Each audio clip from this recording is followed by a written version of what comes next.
Бул жолу сиздерге картошка жана нан тууралуу айтып берүүнү туура көрдүм. Биринчиси экинчи нан, экинчиси биринчи нан. Экөө тең нан. Экөөсүз биздин жашообуз дээрлик жок сыяктуу. Анткени дээрлик ар күнү биз алар менен азыктанабыз жана аларсыз тойгонубузду сезбейбиз. Эми болсо алардын биздин организмибиз үчүн тийгизген таасирлери тууралуу билип койсоңуздар жана андан кийин ошого ылайык жыйынтык чыгарып алсаңыздар. Менин жеке эсебим боюнча, божомолдуу гана эсебим боюнча, бир адам жылына 50 килограммга чейин картошка жеп, 100 килограммга чейин нан жейт экен. Демек, ушунчалык көп өлчөмдө. Экөөсүнүн кайсынысы пайдалуураак деп айткан суроону мен бергим келбейт. Анткени бул суроого кандай жооп беришти деле билбейм. Ал эми экөөсүнүн кайсынысы зыяндуураак деп суроо берсем, ушул суроого жооп тапса болчудай.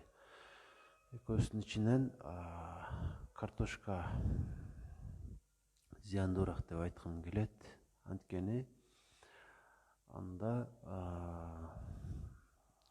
кантип бышырсаңыз деле, картошканы кайнатасызбы, кууруйсузбу, кантип бышырсаңыз деле, андагы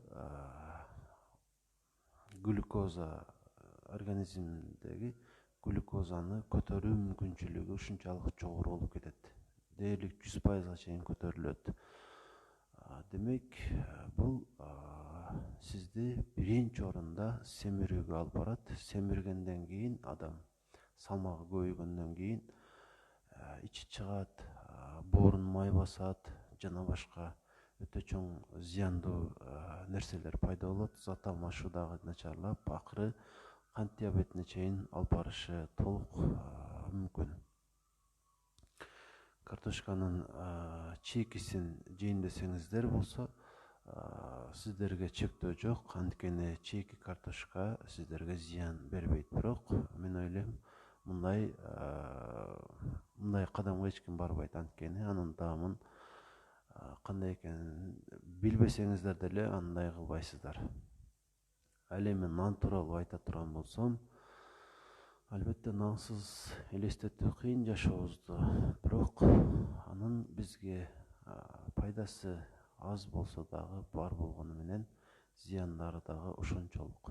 Бул деле картошка сыяктуу биздин глюкозабызды, организмибизди, каныбыздагы улам көтөрүп турат ар жолу жеген сайын. Жана дагы ал бизге эң керектүү болгон заттардын бири синкти айдап же болбосо жок кылып турат. Демек, бул эркектердин ден соолугу үчүн, деги эле баарыбыздын ден соолугубуз үчүн зыяны ошончолук. Ошондой эле ал биздин ичегилерибиздин дагы сезгенишине себепчи болуп калат. Айрыкча дрожь менен көптөргө деп айтса которулат, кыргызча билбейм, көптөргө деп которулса керек. Ушул дрожько жасалгандыктан анын зыяны өзүнчө болот. Ошондуктан ушул убакыт чейин мен аракет кылып, ушул эки азыктан кантип кутулсак же болбосо ордун баса турган азыкты кайсынысын, эмнени койсом деп изилдеп келем. Бирок азырга чейин нандын жана картошканын ордун баса турган азык таба элекмин. Балким гречка ордун басып калар деген үмүтүм бар. Бирок аны дагы кантип даярдоо керек же болбосо ыңгайлуу, бардык учурда бирдей жей бере турган кылып, ушундай бир топ маселелер бар. Сиздер дагы өз алдыңыздарча ойлонуп көрүңүздөр.